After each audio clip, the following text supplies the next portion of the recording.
people that will come up to me, the younger they are, the more they get it, in the sense of, being 15, 16, 17. There's a chance for them to be a content creator. Most older people will just come up to me and be like, oh, you're funny, I enjoy your content, can I get a photo? That's it. Whilst there's always younger people that will come up to me and ask me for advice, and the same advice I tell them is, get started. Like, that's, you just got to put in the work. Don't think about it too much, because there's been a million things that I've just thought about and never done. Execution is key. Because all it takes is the right person to like the video and it ends up on someone else's explore page. That's the way the algorithm works, They're either going to put on to someone that either is going to hate it or love it. And so just get started. You never know who's watching, and try and be as original as possible. Yeah, we'll golden, baby girl, we'll golden. They're about to see us shine, cause we're golden. They can't ever break us down, cause we're golden. They're about to see us glow. Rachid, welcome to the podcast, brother. Thank you, Kyle. So, we connected on Instagram, was it, for the first time, maybe 2 months ago? Yeah. And obviously we've been talking a little bit and a little bit behind the scenes. And I've been watching your videos for a while now, and same with my partner, and we have a bit of a laugh. But I think I'm very interested to talk to you today. First of all, I think the one thing I'm excited about is to share the person, well, not the character, right? Yeah. The person behind the camera. Yeah. What a little bit about yourself. How you got into it and the journey, and obviously you're a family man and these kind of things as well. But also then we can start to talk a little bit about content and some of your experiences. You're a creator now, so So I started off as a joke, and now that's the title. Yeah. You told someone probably a few years ago that there is a title of content creator, they'd be like, nah, shut up, man. You just make videos online or photos or whatever. Yeah, 100%. It's the whole influencer thing, right? It's it's the same thing. It's like first they laugh at you, then they what is it? What's the saying? First they laugh at you, then they respect you, and then they fight you. Yeah, pretty much. Forget the fight bit, but it's more like, initially, it's the same thing with I think of it like Bitcoin as well, right? It's like, it was a joke 2 years ago. It was probably a joke a year ago, and now it's obviously raging, but it's similar with the creator economy and what's happening there. Of course, I think it's, for something to be good, it has to go through that rough patch regardless, right? Same thing with Bitcoin, same thing with memes. How many memes have we seen of LeBron James? One of the greatest basketballers in our lifetime. How many, in his 15 or years of playing, he's been a meme 4 or 5 times. So sometimes you got to be torn down to get rebuilt back up. So that's part of the game. And the sooner you know that, the sooner you respect that and come to peace with it, that's all good. Yeah, 100%. So what I'll get you to do, some people might obviously know you from TikTok or Instagram. Yep. But tell us a little bit about yourself, and explain a little bit about what you do as well for people who may not have seen the videos. Yeah, for sure. So my name is Rachid, better known as Teddy online. Tedthetics, Teddy, whichever, I'm fine with either. 28 years old. I am from Melbourne. There is a very big misconception that I'm from Sydney. However, I'm not. I'm from Melbourne, the north side of Melbourne. Family man, married, got 2 daughters, would have won any other way. And like my bio says, I'm a father, husband, and a coffee lover. And I just so happen to be making content online. I've been making Instagram Reels and TikToks for the past 7 months. It's been a very interesting journey. I started off as like a video every now and then just to have a laugh, has now become a lot bigger, better. I started off as a joke, now is going into the realm of being taken serious, where it is getting attention of people that wouldn't, even bat an eyelid at something like that online. What starts off as, it's just one viral video, and then just one viral video after another, and then it's all right, cool. There's a bit of method to the madness. So yeah, just working at it brick by brick. What made you get into it, right? So what was the initial thought to kind of, and I'm interested to hear about the character formation of this, and the kind of process that you went through. For sure. So the nickname is Teddy. My real name is Rachid. Because it's French spelling, it's spelled Rachid. So it's a bit hard for a lot of people to pronounce, or they'll just call me Richard. which I was like, bro, my name isn't Richard. It's Rachid. That's my government name. Either going to call me Rachid. So I'm like, you know what? If you're not going to call me by my name, at least call me by a nickname. That's going to be like, you know, like cool. I'll answer to that. So Tedthetics. I was doing gym at the time. Still am working in the fitness industry. So Tedthetics, that'll be the name that will probably stay forever as well. I don't think I've got a choice at this point.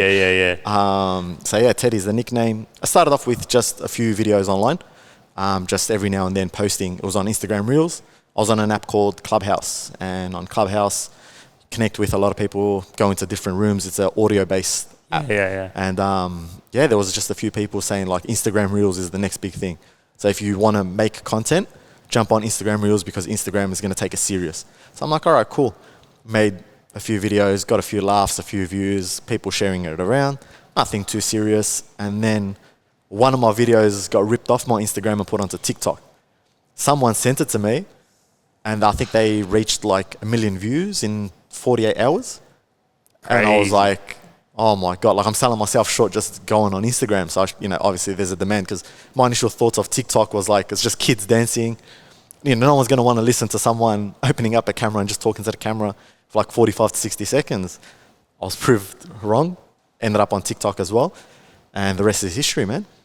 So how many followers are you sitting at across both platforms at the moment? I know TikTok is over 200K, because that was like a milestone I achieved recently. And I don't know, it's somewhere like 210 probably. By the time this comes out, who knows where it'll be. Yeah. Instagram, I think, is around 88, 89. So yeah, I don't really pay too much attention to the followers. I think at the start when I was, really focused on that, now it's come to the point where there's other data in the background that I'm more concerned about than followers. What is some of that data then? Because I think that's the interesting stuff. Like, I mean, even us now around our content, like we're trying to produce a hell of a lot of content at the moment, but it's funny, like Donnie, our creative director, he kind of come in the other day and showed us some kind of data points that we probably wouldn't have looked at if it wasn't for him. Yeah. And was like, oh, we should be looking at this. And it was like, we were looking at YouTube, and it was like people that have seen your video but haven't clicked through, and then there was also I think it was like how long they've watched for and these kind of thing, and he sent like 6 of them through. We haven't actually had a meeting about it yet. But what's some of the data that you look at, in regards to both Instagram and TikTok and pay attention to, and then how does that actually change the way you create your content, or the structure of your videos and these kind of things? For sure. So I think one of the main things that I look at is how people found my videos. Every time I do get a message, people are like, oh, I love your videos, you're a funny guy. If you ever have a show or do something, I always ask them, I'm like, how'd you find me? And most times it's like people have shared it to me, like sent it to me via text or via the DMs. There's also information where, how many people click through the explore page. So maybe you need to have that catchy thumbnail for people to actually click on it. Also watch time, say how long people can stay engaged. Because I think if you see at the start of my videos, when I first started, it was me talking for 15, 20 seconds at a time, cutting it, and then doing another 15, 20 seconds. And you realize, unfortunately, the attention span of a lot of people who consume content is not that long, especially if they don't know you. Why would I sit there and watch you for an hour if I can't even pay attention for 5 minutes? So I think my content adjusted with watch time. And, like the perfect example that I use is my daughters watch Cocomelon, which is a big cartoon that every toddler around the world is watching, right? Millions and billions of views. And one of the things that keeps the kids engaged when I looked into their story and studied their videos is every 3-4 seconds there's a transition, things change, and it keeps the viewer engaged. Whether it's a toddler or whether it's an adult, it just keeps you hooked. So it's just one of those things that I also keep in mind. Another piece of data is people that watch me. Are they following me or are they not following me? Why are they not following me? What are their age groups? And I realized that there are certain topics that, if you're 18 to 25, you're probably not going to care about my parenting videos. Whilst if you're older, you're going to care about my parenting videos. I make videos about cars. It's predominantly that P-play group of 18 to 21 that are watching it. So every video varies, and every video is made, when I do come up with the synopsis and the subject matter, it's catered for that person. So whoever... Because when I make a video, I don't just make a video, I make an experience. That's the way I've been thinking about it. Do you want to explain that a little bit? So, because I feel like people are like, well, nah, dude, you're just making videos. So, do you want to explain a little bit about how you think about creating an experience for someone? And again, like, how does that change? You know, I think it'd be cool to go through your process. Like, how, you know, when you look at creating a video, like, what is it that you do, you know, and how do you kind of go into it? Because we were talking the other day, right? And like, you know, you were telling me it takes you roughly anywhere from 60 to 90 minutes to actually film, shoot, and edit a video. Everything, yeah. So anywhere between 45 to 60 minutes is usually, like, if it's a very well-written video. You know, I think people fail to realize that the first 15 minutes is just me warming up. You know, like, just getting comfortable in my car and making the video. You know, like, I could have, like, a shitty day and then come and I've got to make a video. So the first 15 minutes is just winding down and being like, all right, I've got to get into video mode. Yeah. You know, I could have, you know, the kids are just going crazy and I've got to make a video and I'm like, oh my God, I'm stressing about what's happening at home. So, all depends on leading up to it. You know, there are days where I've gone into the car, half an hour, everything is done and dusted. So I think people don't see that aspect of it. And when I say I'm making an experience, not a video, we live in a time where in social media, the people you follow are the people you want to be like, or the people you look up to, or you enjoy their content, right? That's why I always say, you know, there's no such thing as mentors anymore, because you can just follow someone and they could be your mentor because you're just watching their content. So for me, when I make a video, it's an experience because the way I want people to consume it is like that mate that they, you know, like observe. Like most of the people that come up to me, they're like, oh, you know, the videos that you make, you just say what I'm thinking. And I'm like, cool, let me be that person to put it into words. And it's just like music. You know, why is R&B so popular? Because people who've gone through a heartbreak or people that have relationship problems, you know, the rhythm and blues, you know, when it's put into a song, they're like, yes, that explains how I feel. So when I make a video, I want it to explain how people feel about that certain topic or certain stereotypes, certain observations. And I always make the joke of, you know, some days I feel like I'm on the Truman Show. You know, I look around, I'm like, man, surely this isn't just me. So yeah, whenever that video, it's an experience that I want everyone to enjoy. And also, I want it to be a timeless piece where no matter when you watch it, it'll be relevant. Cool. So, because I feel like people underestimate how much actually goes into this, right? Like, sure. You know, and I'd wonder, at what point did you realize that, hang on, this is not just a bit of fun anymore. This is actually potentially a career. You know, like, and because I feel like that's the shift in your mind that would make that effort go up, in a sense. Like, you know, and it's obviously you see the numbers going up, you see the attention you're getting, you see all these kind of things. But I think on the other side of that is like, hang on, this could potentially be a career. Because one thing, you know, I'd actually love for you to explain a little bit about, you know, what you do, right, as well. Because I feel like, you know what I mean? Like, people only see the character. And potentially how life-changing getting into something like content and just taking a risk and going out there and putting yourself out there can actually start to shift and change your life. Well, the original idea before I made videos was to be a ghostwriter for influencers. I went up to a very good friend of mine and I said to him, like, hey, I know there's influencers out there that there's going to come to a point where they're going to run out of content. So I feel like I could be the person, start up an agency. I don't know if there's anything like it, where I could ghostwrite content, make a funny video, and like, let's say, you know, someone with a blue tick just, you know, is running out of content. You know, they want to pump out more content, but how many photos can they post? How many videos can they make? And then he's like, well, how can you prove that you're successful in your content? I'm like, bro, like, oh no, I can make a video, like a funny video. I can put it into better words and structure for someone to take on and, you know, make it their own, you know, and I'll just like, I'm happy to just be in the background behind the scenes. And he's like, nah, you got to prove it. And that's how I started making videos, like to prove that I could do it. And here I am. And I think there was like a point, like halfway. So like let's say I'm on like 85K, whatever followers. Like there was a halfway point where brands started following me, reaching out to me. And that's when I realized, like, you know, they were always reaching out and being like, hey, like if you ever do something, please reach out to us because we want to be a part of that. Celebrities in a sense, or people in the industry are reaching out and they're like, man, what you're doing is unique, it's good. And when you see like people who are already there starting to take you serious, you're like, all right, cool. I really got to knuckle down and make better videos. You know, it's not just whipping out the camera and talking crap. It's now like really like this is the content that I am putting out there, and it's the personality that's going to be reflected upon me when I'm walking in the streets.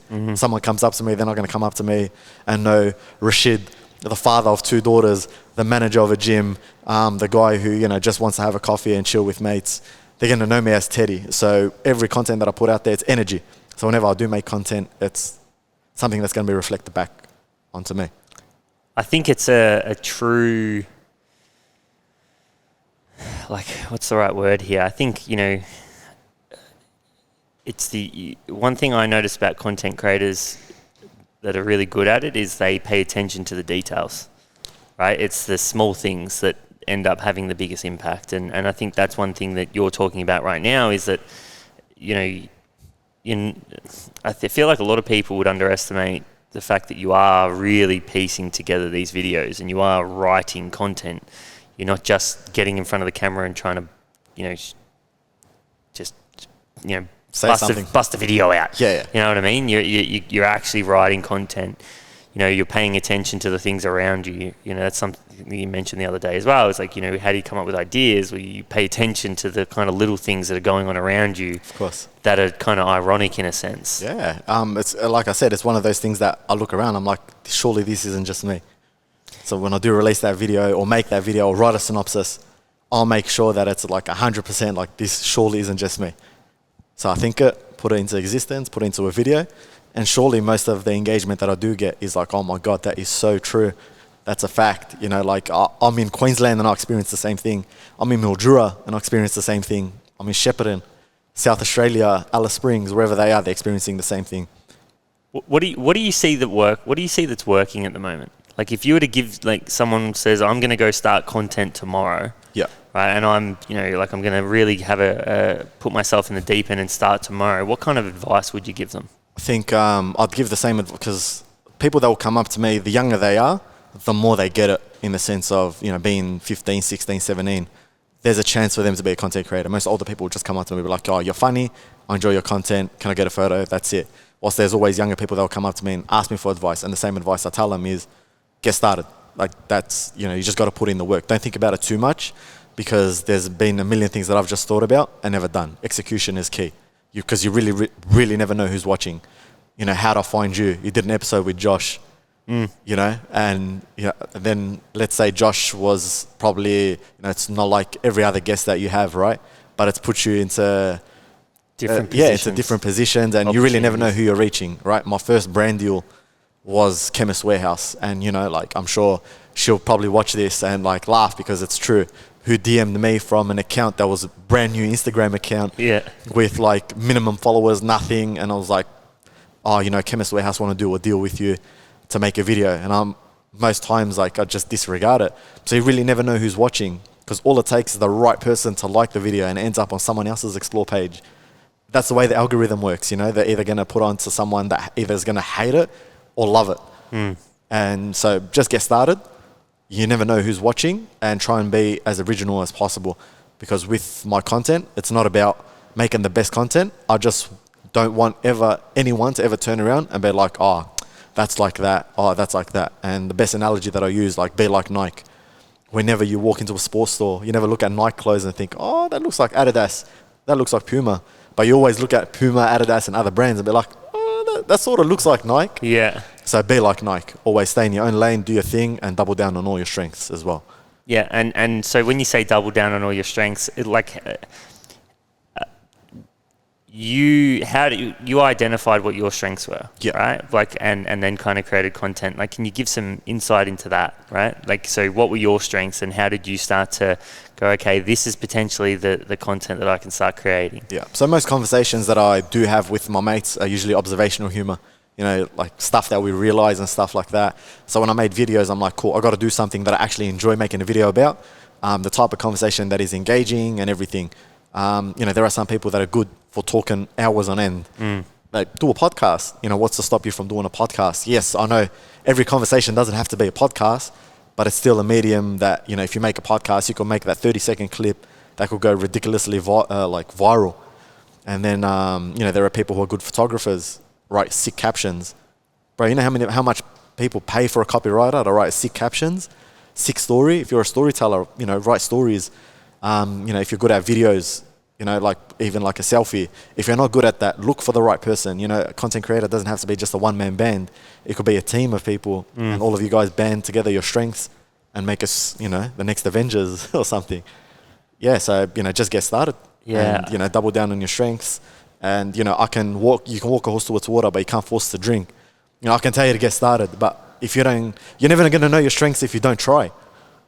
You know, it's just like the gym. You know, like how many people are like, oh yeah, my squat is my strength. Oh yeah, how do you know that? They started squatting and realize like they got, you know, like 150, 200 kilo squat. Yeah. So if you don't try, there's nothing I can do for you. Yeah. So best way to find your strength is start trying. And then at least you can work backwards from there. Because if you don't like something, cool, I'll stop that. Let me do something else. And it's a process, right? Like it truly is. Content creation, what I found is that it's truly a process because there's so many factors involved. There's shooting the content, there's editing the content, there's creating, like, you know, actually idea formation around the content. Yeah. And the more that you can kind of put in effort around those areas, and again, you can't put in effort into those areas if you're not actually getting started and you're not kind of putting yourself out there. And, For sure. and I think a lot of people obviously underestimate themselves as well, right? They underestimate what they're capable of. Yeah. Social media is a great mechanism for growth, but it's also a great suppression tool. Definitely. Right, for people. Yeah. It can suppress people's confidence because we can obviously identify that, you know, we kind of judge ourselves against everything on social media. You know, how many videos I've watched and I'm like, I should have thought of that. I should have done that. I should have done this. You know, how many people you look at that are smaller content creators than I am, but they're putting on, like, I don't know if they're putting on, but, you know, they'll put up content like with riches and everything. But here I am doing so much better, but I'm not earning that wealth or anything like that. So, you know, don't get too caught up in social media. Just focus on creating content that is good, I guess, and something that's true to you as well. Because people will feel the authenticity through all your content, whether it's a photo, whether it's a video, no matter audio, people will feel the authenticity. You know, like I put up a video with a microphone and people were like, no, don't make videos with microphone. You know, we want you because we want you to record with your phone because that's who you are. It feels more authentic that way. If the experience is like that, then that's what I'm going to do. 100%. So I think this is a really cool conversation around, because I think me and you are in very similar positions right now. Scarily, like almost identical, man. Yeah. Except yours is with a team and mine is just more individual, soul. Yeah. But so you kind of mentioned it before where it's like there's not income 100% being generated at the moment. Like, and I know you're in obviously conversations and there's different opportunities on the table and stuff like that. But, you know, because we're in a very similar position. Like we're very, very happy that we signed our first deal with Swift. And congratulations. You know, we've been in conversations with a lot of companies around sponsorship as well. But they weren't the right fit. And we wanted to partner with a company that was going to be really useful for our listeners, something that, you know, was on brand.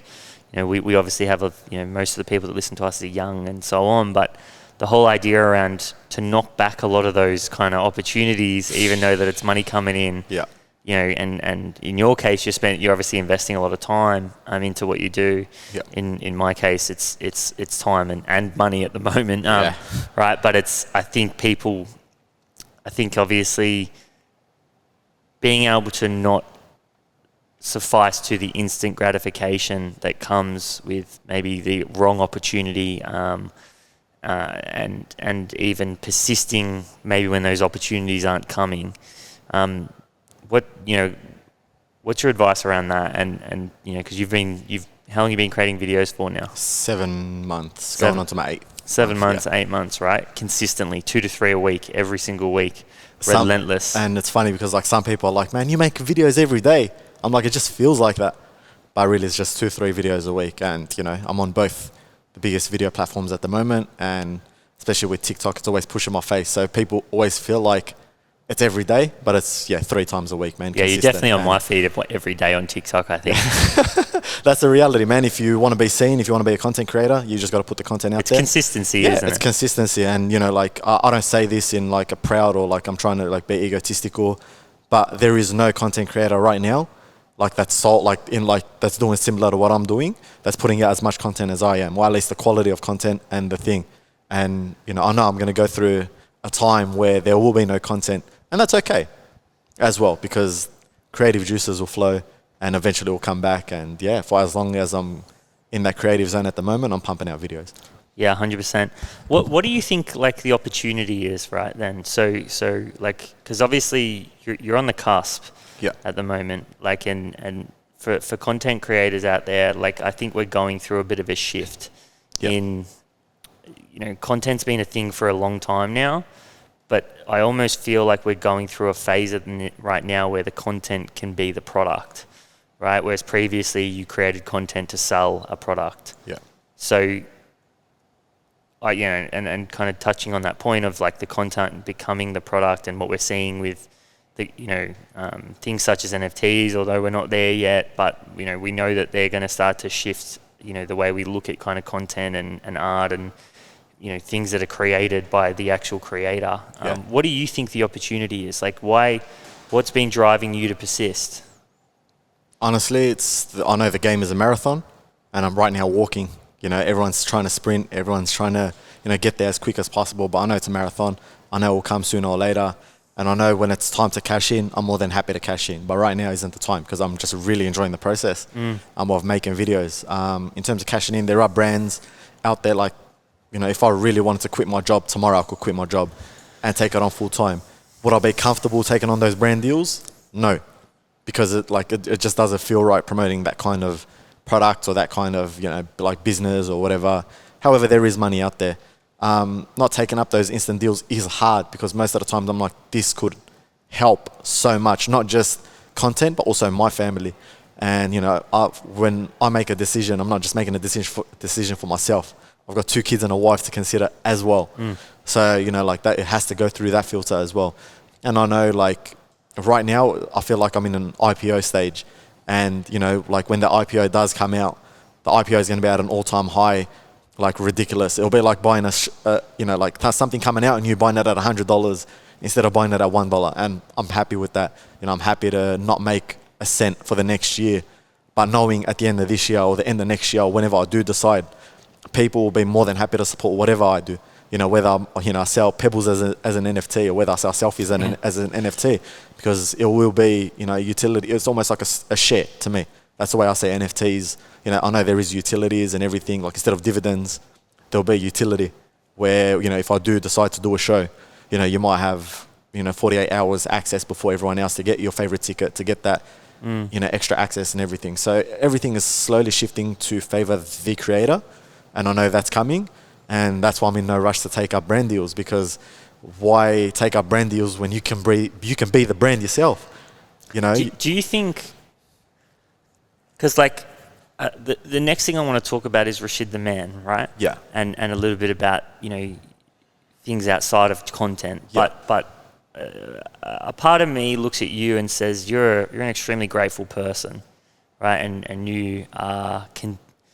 You know, if let's say fucking for some reason mobile phones disappeared tomorrow, it wouldn't change how you feel about life. Absolutely nothing, man. Like, honestly, if my wife just called me up right now and said, you know what, I don't like you making videos, you're going to stop it, or else that's it, I'll stop it. And, you know, that'll be okay, because making content and making videos is a part of me. It's not me.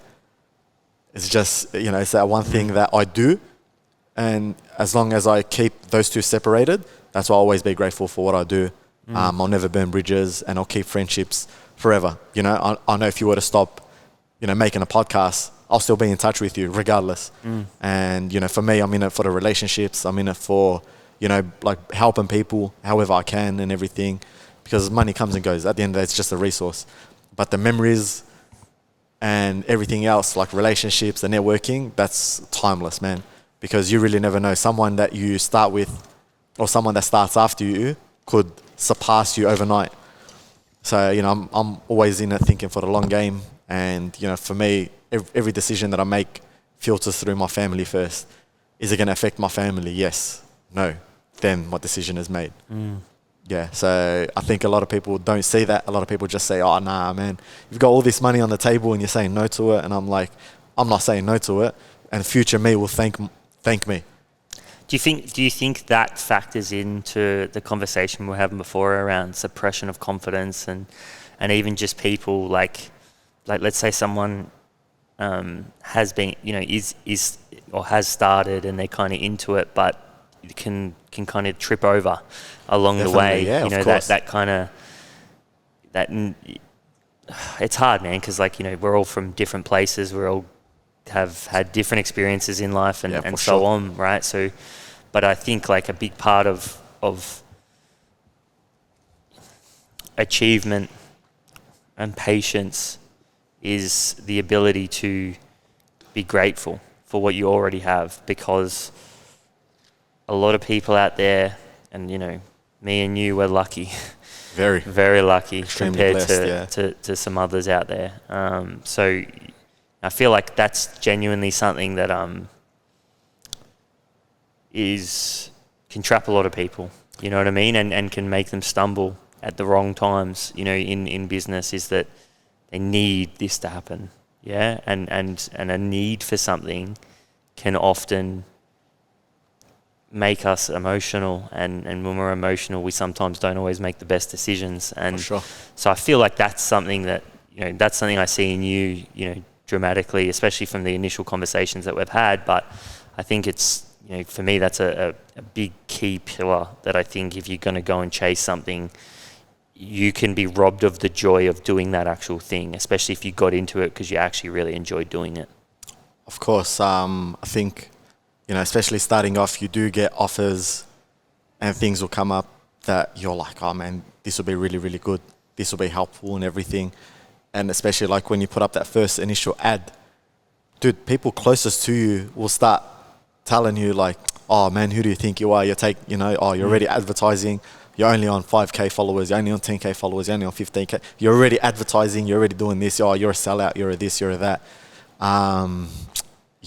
It's I'm grateful that I am just like yourself. I'm self-sufficient. I do not rly on brands to fund me.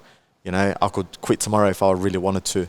And as well as, I could quit as well making videos and not have a worry because, I've got a life outside of all of this.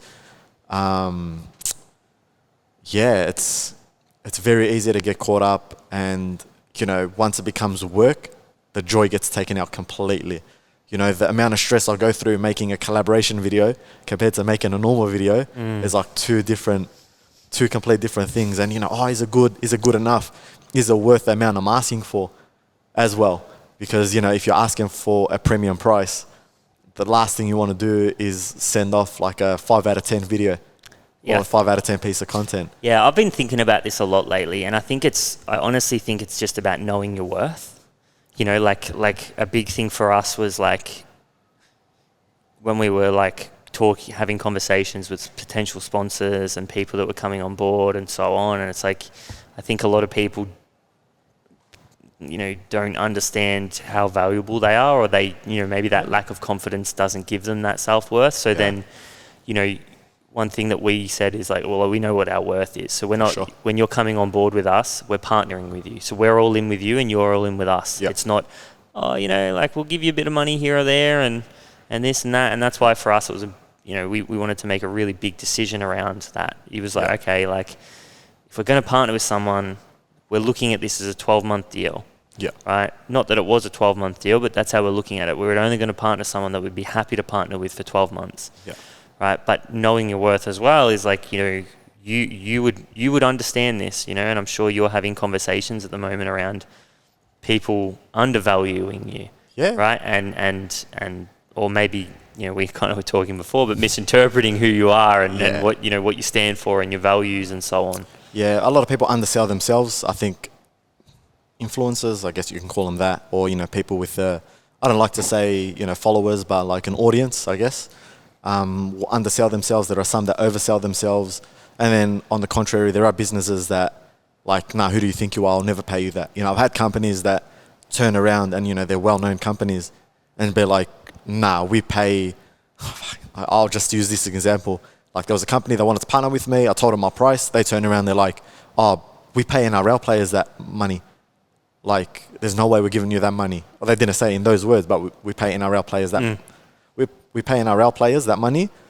However, this is the price we're looking to consider to give you. And I'm but the NRL players, they're just sport players. Like, I'm not trying to undersell what they're worth and everything, but I know the value that I bring to the table, you know, that like the influence, I guess, or, you know, the value of like being trusted, right? People who follow me know whatever I post, because I don't post ads. You know, if I could, you know, I could tell you how much I made, because it's not much from Instagram and TikTok and everything, because it's not much. You know, there isn't like brand deals consistently coming, and I'm just accepting them, taking them. So yeah, like there's two sides to that as well, where some people undersell themselves, and also some people that do oversell themselves, and businesses do the same thing, where they'll pay someone who they think, like for example, an NRL player, they'll pay them like X amount just because they're an NRL player, whilst, you know, the product has nothing got to do with someone who's a sports person. Yeah, 100%. Yeah, so it's a very, very weird world, a very grey area, and I guess it is subjective as well. So what about Rachid the man then, right? So outside of content, who are you? You know, what do you care about? What are the things you value? Dude, I'm a family man. You know, man, to me, it's, you know, like a lot of people, especially lately, there's been a lot of pressure of apply for the blue tick. You know, like, you know, you're doing so well. You should do this. You should do that. You know, like we were talking before, you know, there was an idea pitched to me to be on TV.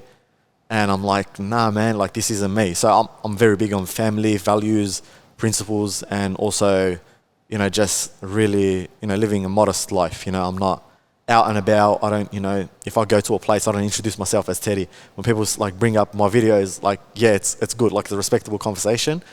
But it's, you know, like I said, it's something I do. It's not my identity. And, you know, I work in the fitness industry. I'm passionate about being in the fitness industry. You know, passionate about everything that I do in life. I've always said, when I was 15 working at Macca's, I was passionate about doing it. Yeah. When I was, you know, in my 20s working at the airport, making coffee, I was passionate about it. And you can see that in my coffee videos, right? And now, like, I make videos, I make content, I'm passionate about it. So I go all in on anything I do. So I'm just a very passionate person about whatever I do. And that translates to everything in life, including, you know, loving my partner, loving my children, spending time with them and everything. And yeah, that's predominantly me. I'm not a very like flashy person, or, you know, like I don't do things. I don't have many hobbies, I guess, especially with content creation. Like that takes up most of my time, honestly, and work as well. And I'll enjoy the downtime as well with friends, and I enjoy conversations like this. So that's why I am here, and like I enjoy meeting people like yourself who are in the same game, where we can share the same ideas, we can share the same concepts, we can share, you know, why, you know, if I'm blessed and you're blessed, why should we just build a wider table when we can just go long and invite people onto the table, especially if they're, you know, ready to take that leap? Because like I said, you can walk a horse towards water, but you can't force it to drink. And I can sit here and give, like, we could have a class of 20, 17-year-olds that all want to become YouTubers or, you know, TikTok people. I can give them all the advice, tell them all they need is their phone, which they have in their pocket. They don't need anything else. And they still be like, oh yeah, I like the idea of doing it. So yeah, I'm just a passionate person, man. And, you know, content creation just happens to be the thing that I do, or that I'm doing at the moment and will be doing for a while. And, you know, that flame is there, and I'm just going to keep putting the charcoal in, feeding it the wood or charcoal or whatever, and slowly over time, just gradually grow it. Yeah, I think you can definitely see the passion that comes out in you. A little more reserved in podcasts, but you can see the passion in the videos. Yeah. You know, when I make a video, you know, I project my voice. Everything is calculated. Everything that I say. You know, dude, I deleted like 5 gigs just worth of bloopers from my iPhone. 5 gigs. Bro, why you delete them? I know, like I put them on a Google Drive. I didn't delete them. I was going to say, right? Like I deleted them off that's my some phone. valuable stuff. Where one day there's going to be a blooper video coming out, and I reckon it's going to be that's going to be the biggest one. Probably, like it would have surprised me, man. It's always the stuff that you don't expect to blow up that eventually blows up. Like my biggest videos were videos of the ideas that I've let marinate in my notes for like 2-3 weeks. And I'm like, oh, you know what? I should revisit that idea. I make a video, and then next thing you know, I'm getting like 1 million views overnight on TikTok. Yeah. So you really never know. You can't count anything out. Yeah. But those bloopers, like, I'll just break out a character, because sometimes you can't take yourself serious as well, right? You know, you're making videos, and that's how I know I'm having fun with it as well. Yeah, 100%. I'm waiting for this blooper video. Even if you just make eventually. It for me, send it to me. That's it, man. We've been talking a little bit. I actually had Sam Wood on to chat Is he coming on? Is he being released before me or after me? Yeah. So that everyone would have watched his episode By the time this by comes the out? time this comes out. Beautiful, man. That's like a massive downgrade, man. They watch Sam Wood, then they watch me. Nah, mate, you're on your way. You're on your way. Thank you, man. I appreciate that. But one thing we talked about was fatherhood, and you know, I feel, and this is something we kind of talked about, but there can be a lot of pressure on young men, young fathers. Yeah. And How old is Sam at the moment? Late 30s? he could be 40s. Ah, okay. Could be 40s. Looks good. Yeah. Far out. Fucking oath he does. He's tanned and he's fit and he's a good man. Like he's honestly one of the most like humble and nicest guys that I've connected with. But we had a good chat about fatherhood and we talked about some of the pressures that you can feel, especially as you start to get into business. And it's definitely something that I think about a lot is like, you obviously want to be successful and you want to be able to be a great father, obviously with them in the moment, but you also want to be able to provide for them and you want to be able to do those kind of things. And it's definitely something that I think about a lot, and it's definitely something that I know when I talk to other, men, that they kind of feel that pressure as well. You're obviously entering that world a little bit, in terms of you're a father, but there's a new opportunity on the table and so on. Like, what are some of the principles or the values that you hold that you think, or kind of how are you thinking about that situation and balancing the two of, obviously there's an opportunity on the table for you to go really chase something and it could mean Travel. It could mean, it could be more experiences for your kids and these kind of things, but then also making sure that it doesn't absorb you and, you're still there for them and obviously being a great father in real time. Yeah, I think one of the things that I always tell myself and my partner always tells me, my wife will always say, like, whilst we're together, like, be as present as possible. That's the one thing that I always try and do, Lucky for me, in the fitness industry, I do start later in the day, so I do have that morning where I'm there with them.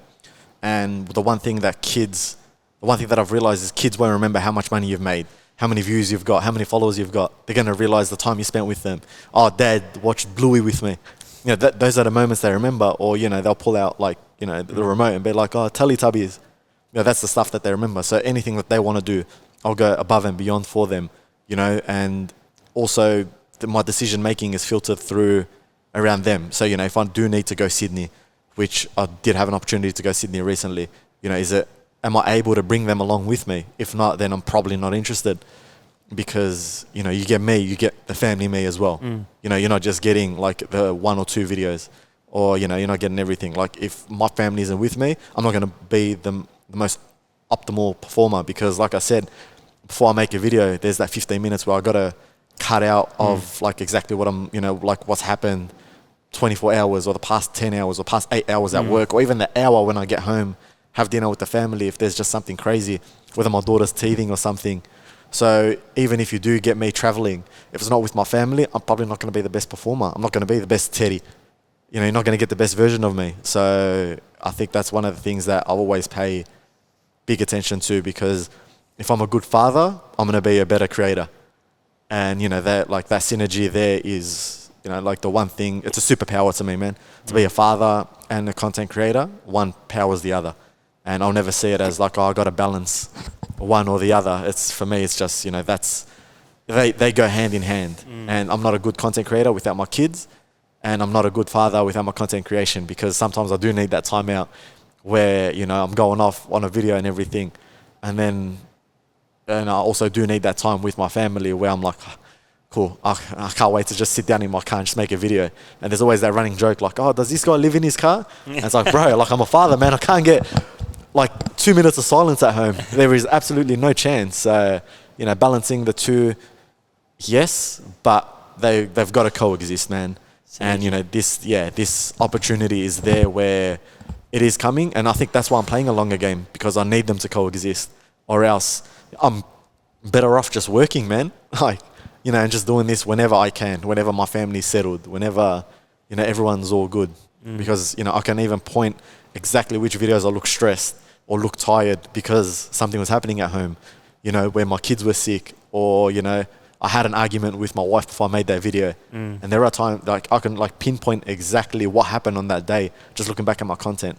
Why? Because my content suffers if the stuff at home isn't good, if, you know, I'm not looking after myself. So yeah, they've got to coexist for sure. That's such a good point. I think it's a drive home point of synergy between the two, because I think it's probably one of the best answers I've heard, I think, you know, like in terms of the fact that being a great father or being a great partner.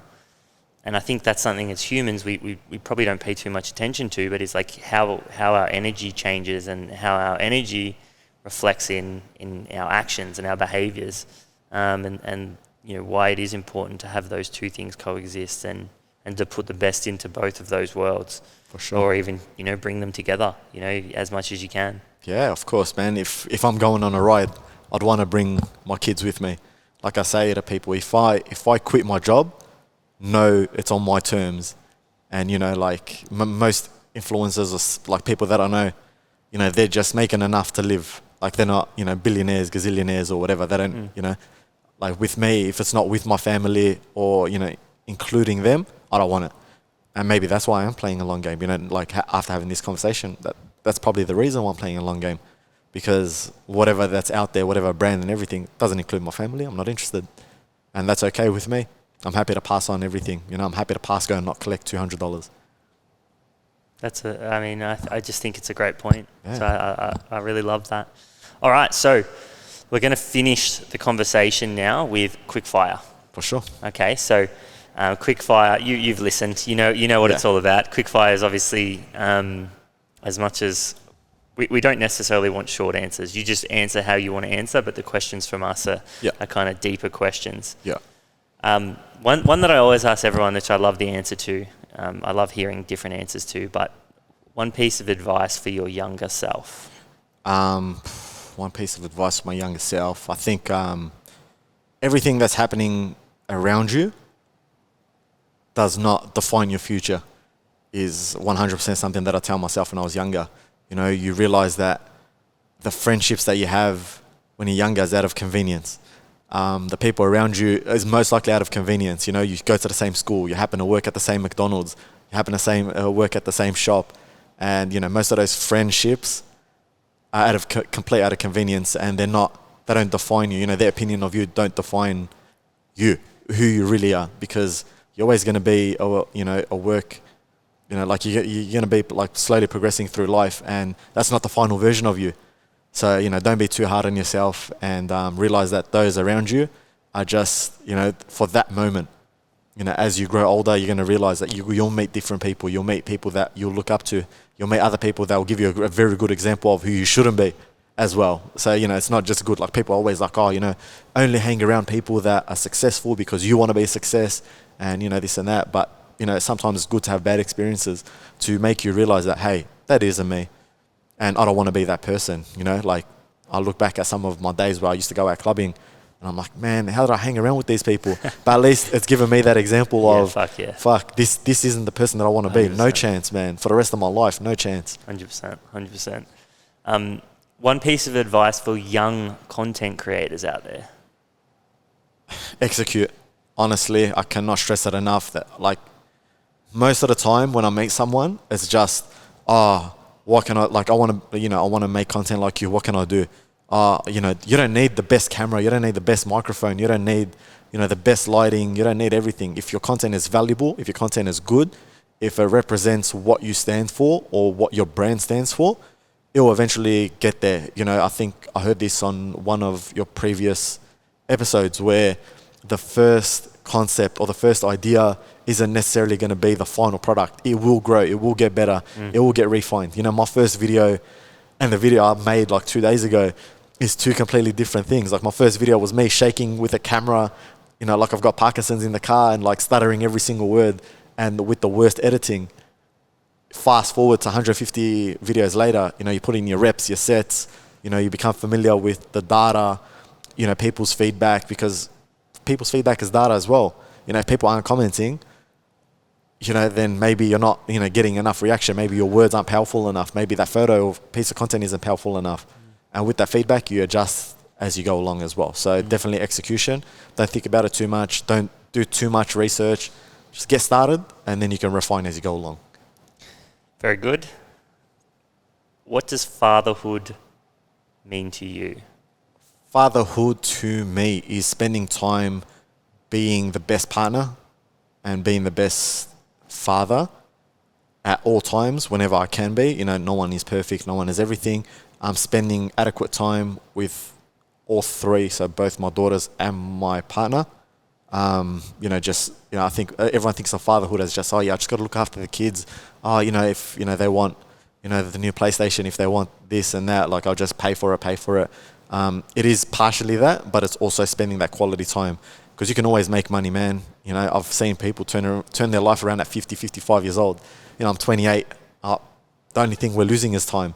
So for me, spending that quality time and also allowing my wife to have time for herself to come back into the house and be the best the best mother and also partner she can be as well. So fatherhood is a combination of both, man. And just really spending quality time with my daughters. Because I want to set an example, not just for people who watch me on Instagram and the internet, because that's just like a metaverse of its own, right? There's also real life where my daughters will repeat every word that I say. If I'm coming back from work and I'm constantly frustrated, they're going to soak in every bad word that I say, every bad thought that I think. It's energy. If I'm putting out that energy, my daughters will grow up like that. They'll all be nasty. And I just want to set them a very good example of, like what a man should be, or, what a guy should be, and that's, I just want to be a good example, regardless of gender. I love what you said about being the best partner possible, because I feel like, one of the things that has driven me from such a young age is this thought in my head that is like, I just want to be the best dad in the world. Yeah. And it's multifactorial, right? And it's like, okay, so the best dad in the world is also the best partner in the world. The best dad in the world is a great leader. The best, for people at work. Yeah. Like, what do you want your kids, because your kids may not see that, right? But what if they talk to that, one of the workers in 50 years or 40 years or 30 years, right? So I often think about that, and, it's so multifactorial that I think often that's kind of what keeps me at peace, because it is a work in progress when I think about it that way, and it does make me just want to improve myself. So I honestly really love that answer. So what do you wish for the people who watch your videos? I just hope they get a good laugh out of it, really. Just get a good experience. And, I think Gary Vee always says this, it's not about how many people come to your shows or how many people think. Like when the day you do depart is when, people look back on your legacy and, just look back and be like, man, this guy really loved what he did. So I just want to be known as a passionate person who, I know my style of delivery and my style of comedy isn't for everyone, apples and pears, right? But whoever does enjoy it, I just want them to enjoy it to the fullest of extent. Yeah. And, something else that people always say to me is like, I always use your lines. And I'm like, cool, well, if you've made someone else's day, I'll take my 10%. I'll take my 10% of like good deeds or good karma or whatever. So for me, I just share the laughs. We live in a time where there's so much negativity out there, so many trolls, so many people that, wish like bad upon other people and everything. I just want to be that, beacon of light, I guess. Yeah. For those people that enjoy my content. I know there are some people that don't enjoy my content, and that's perfectly fine. Yeah, as 100%. well. Awesome, man. That was great. I think what I wanted to do with this was show not only the skill that goes into what you do, because you should be very proud. I think the stuff you do is amazing, and I think the proof's in the pudding, but also show the person behind the character, behind the scenes. Because I think I didn't come in with any expectations when I met you, but definitely was seriously impressed just by your character, who you are as a person, your dedication to fatherhood, to your family, your principles. And that was what I wanted to share. And I think you absolutely crushed it and nailed it. And I just hope that, people not only view you as the TikToker and not only look at the content you create, and although that's the entertainment side of it, but they can also put a bit of a personality behind that now and start to piece the puzzles together. I don't know if I would say the word respect, because I don't think they disrespect you. I don't know if that's the thing, but it's like I'd love to show this side of it, and I think it was a great conversation and was able to do that. So I'm really appreciative for your time and obviously the sacrifice that you've made to kind of get here, because you did take time out of your day, right? So I thank you for having me. Honestly, this is a phenomenal opportunity. Someone who consumes the podcast as well, to be sitting here on the couch is just like a crazy experience. Thank you for the opportunity, really, like to speak about things that I don't usually speak about, very openly. Like I said, I'm a very simplistic person, very family man. So, this is a good opportunity to speak about things that I don't usually speak about, especially in my videos, right? 100%. Because, that's all behind the scenes stuff. But, I'm genuinely appreciative for this, man, and thank you for your time as well. Like I said, it's just a bit of a different guest, but I won't sell myself short. Well, the thing is the number one thing we're trying to do with obviously our content is help the everyday person, the younger generation, the millennials, the Gen Zs get ahead in life. The creator economy is upon us, man. It is absolutely, demolishing everything in its path at the moment, and it's real and it's growing, and that's going to be a big part of what we do moving forward. And I couldn't think of a better guest to have on to actually explain what the creator economy is, and what are the skills you need, what are the things you need to be doing. Because it's true, and I think we're in a world where content comes first and the product comes second, and that's how you build a business these days. So I thought there was a lot to take out of that from many different angles, but it was a great interview. Thank you. And I hate saying this, but definitely watch this space. And that goes for both of us, right?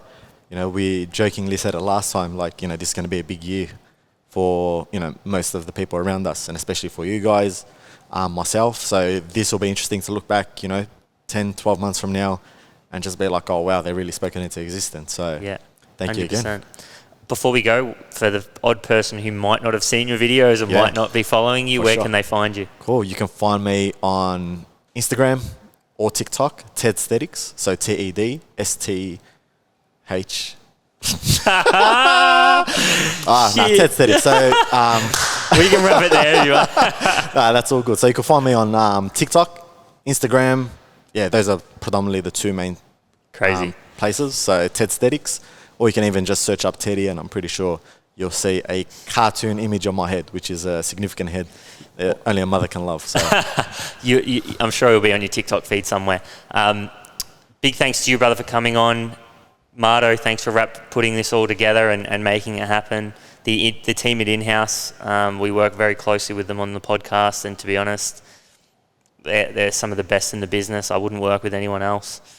So big thanks to everyone over there, and to you guys, the listeners. Thanks for tuning in. As I said, crazy ride we're on.